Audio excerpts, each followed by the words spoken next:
Hey everybody, good evening. Well, I'm trying to fix my camera.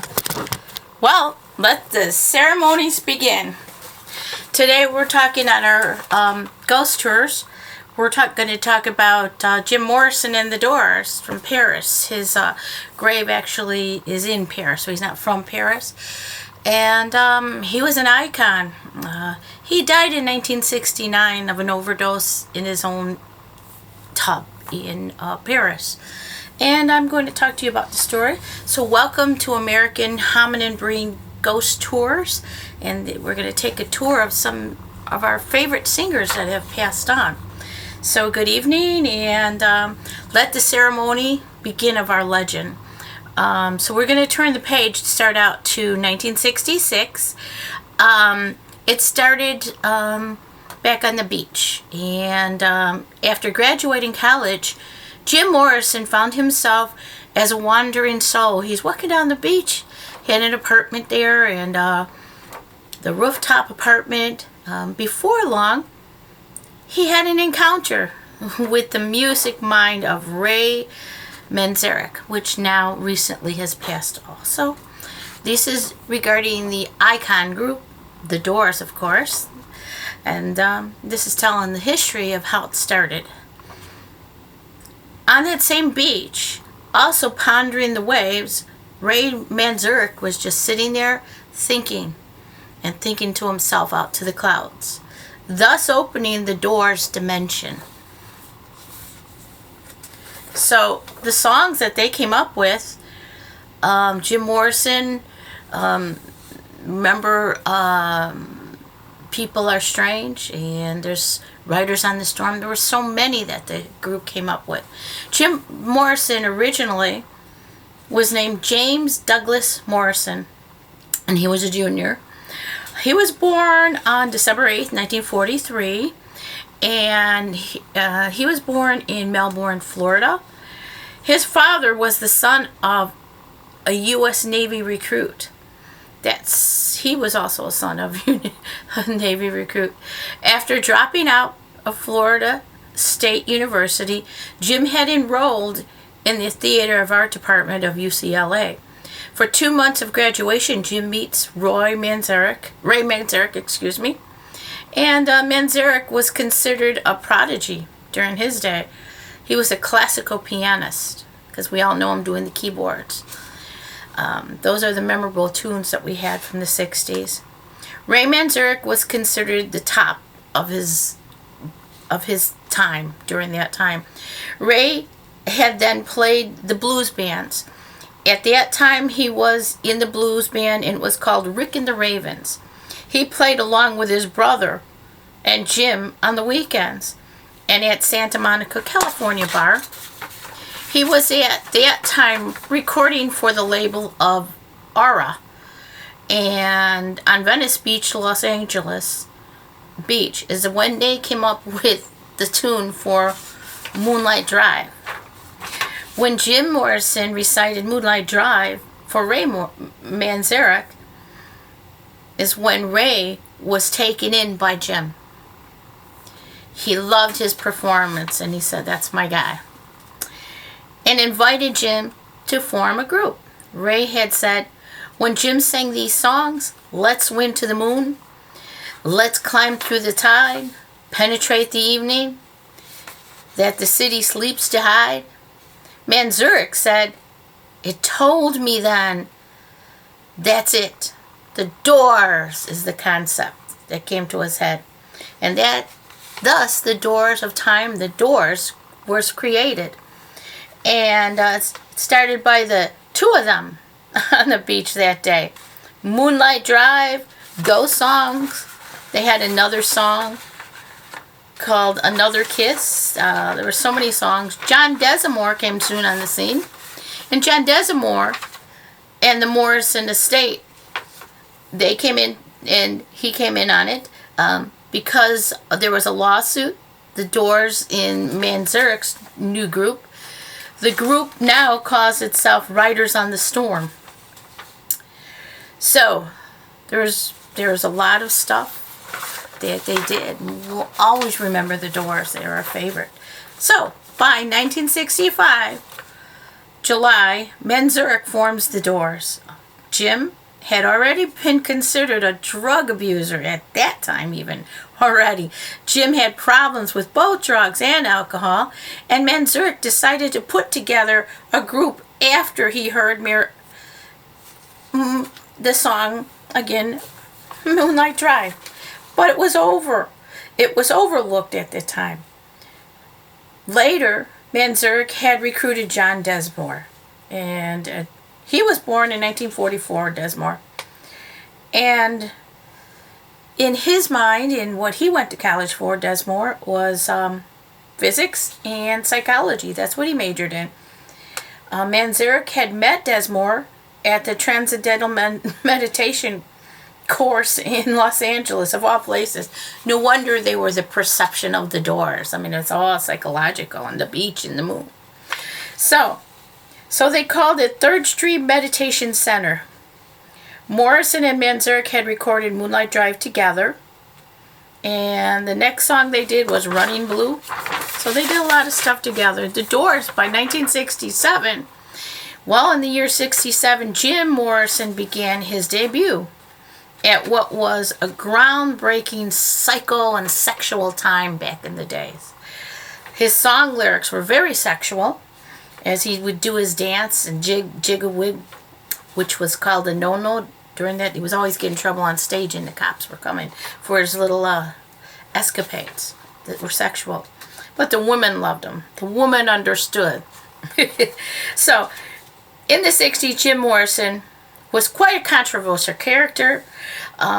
Stories about him rolled on the media scene constantly, daily. He was always in trouble, like I said. And the Doors, like most bands that were of that time and age, were always tripping, making LSD trips. Or you just you say trippy baby, trippy. But that's what they were doing. And in their lyrics was psychedelic music. And that's what all the bands were that were popular in the 60s doing. The daring Jim Morrison and the Doors singularly refused to compromise their art just for the sake of money. The group continuously forced the moral majority, or they faced the moral majority. The last thing is the force the moral majority. They faced it. And still, they propelled the group to stardom, no matter what trouble Jim got himself in and how many cops came and got him, tried to break up his act on stage. And so many of that generation related to them, and they had a chance to explore freedom of expression back in the day. One of the most controversial songs, of course, that Jim did was called Touch Me. And by 1967... they had this controversial leader, Jim Morrison, then, and all the bands tried to be like them. The men were jealous, but the women understood that he was a fox, okay? So they had many hits then, and one of the controversial songs back then was Light My Fire. The Doors had an entourage of the counterculture and flower power type crowd that he would captivate in his audience. And as he had many followers, they waved against the Bearcats of the generation, including the bureaucrats, and including the outright war against the establishment. So back in the day, there was generation gap. Back, if you remember those days, I guess if you had to be a baby boomer. Okay, so the Doors produced top 10 hits such as Riders on the Storm, Touch Me, as well as People Are Strange, along with the movie soundtracks such as Apocalypse Now. Who remembers that movie? Put it in the comments. Apocalypse Now. Apocalypse Now. That was really popular. So that was a really good song on Apocalypse Now. It was called The End. This is the end. Remember that song he sang? Seemed appropriate back in the day. And because Vietnam War was in the 60s, so they used that in movie segments, making it an entourage like the end of life. So for those of these seekers that were looking for an hallucinogenic escape, the Doors was just the answer. The Doors captivated their audience, and the youthful movement of the 1960s, they were a musical entourage of artists that were becoming more adventurous as they went along. And they'd be smoking pot on stage and drugged up, and alcoholism took Jim's life in the end, but that's the way it was in the 60s. That was entertainment. Sex, drugs, and rock and roll. And they were free. They were a free spirit back then, and they wanted to free others. They freed themselves right on camera, right on stage. And they brought their audience with them to this freedom. And it was like a seemingly trip. The girls would scream, the cops would come. By 1967, when the band The Doors came of age, rock and roll was splitting up and separating into all different directions. The Doors were the first band to experiment in all kinds of mind-blowing and expanding experiments. In that time of the decade, bands were just starting. And at that time, they were becoming what is known as heavy metal. So they were up against heavy metal bands.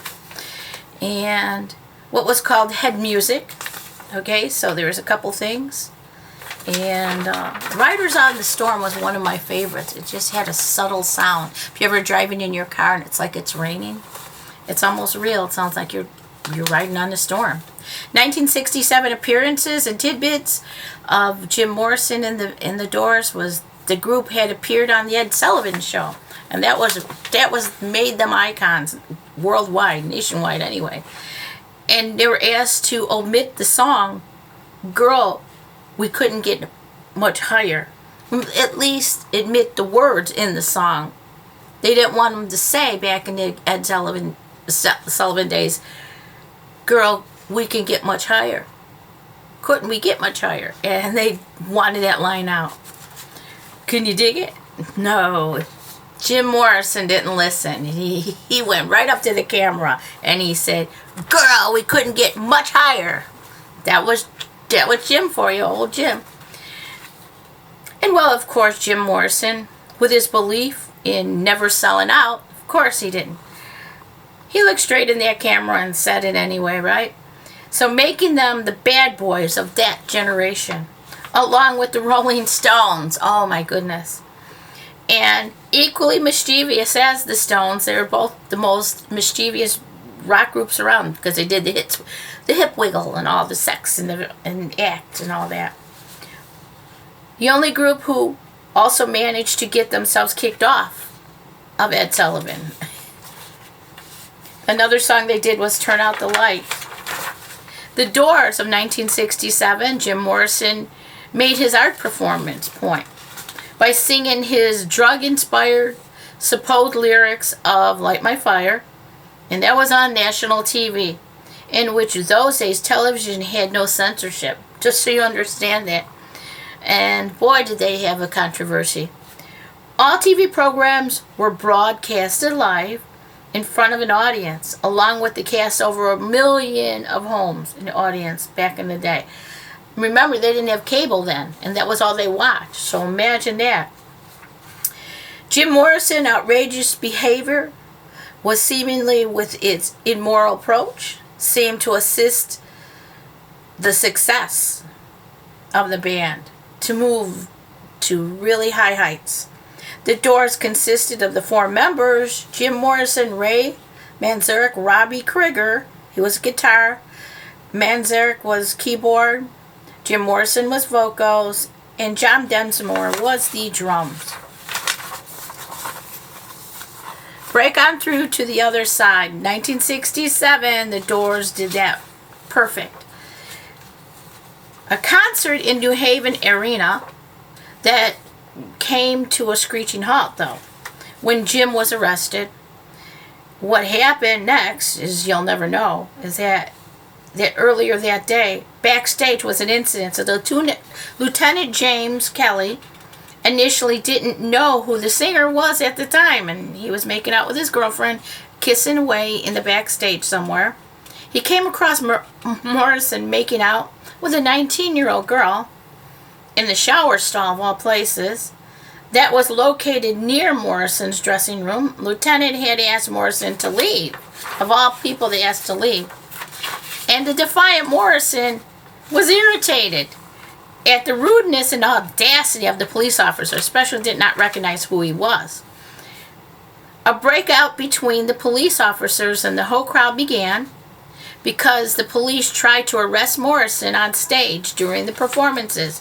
Jim Morrison was charged with breach of peace, along with a second charge of indecent. I think he tried to show his wiener, but it was his finger through his, but they took it, police were stupid then. It was immoral exhibition, and also exhibition maybe backstage. I don't leave out, of course, resisting arrest, right? Morrison was released after $1,500 bond. The court booking held up tour booking for 5 months for the band. 1967, Morrison sings Light My Fire. The Doors were guests on Ed Sullivan. And during the rehearsal, he was requested about that line. So, we're coming to the end. So, the label, in 1967, boss Jack Hellman sees the Doors, and they immediately sign the group to Elektra Records. And however, this was done before the group was fired for performing Morrison's The End. There is a book out on the controversy of Jim Morrison's death called No One Gets Out Alive, so I recommend you seeing that. And by January 1967, the group had launched their first debut album, The Doors. In the first album, Robbie Krieger establishes a performance with a powerful theatrical rock blues style. It ended up being a hit as number 2 in the U.S. and ran 121 weeks on the hit charts, and it stayed there. In it, it featured the hit Break On Through to the Other Side, along with 11-minute opus, The End. And The End was the perfect song. So this is getting to the end. So he died. He couldn't kick his habit. He was an alcoholic. He did something with CBS, Columbia. Billy James signed the group. Meanwhile, the former jug band and bottle rock guitarist named Krieger, he was born in 1946 in Los Angeles. He was first named Robbie. They all did psychedelic drugs. And in the end, Jim took a break. He was afraid of the cops. And before that, they did the Soft Parade and Wild Child. There was another latent within meaning of those and psychedelic chemicals, dope, lape, whatever. So he did another song called Wishful Sinful that was in there.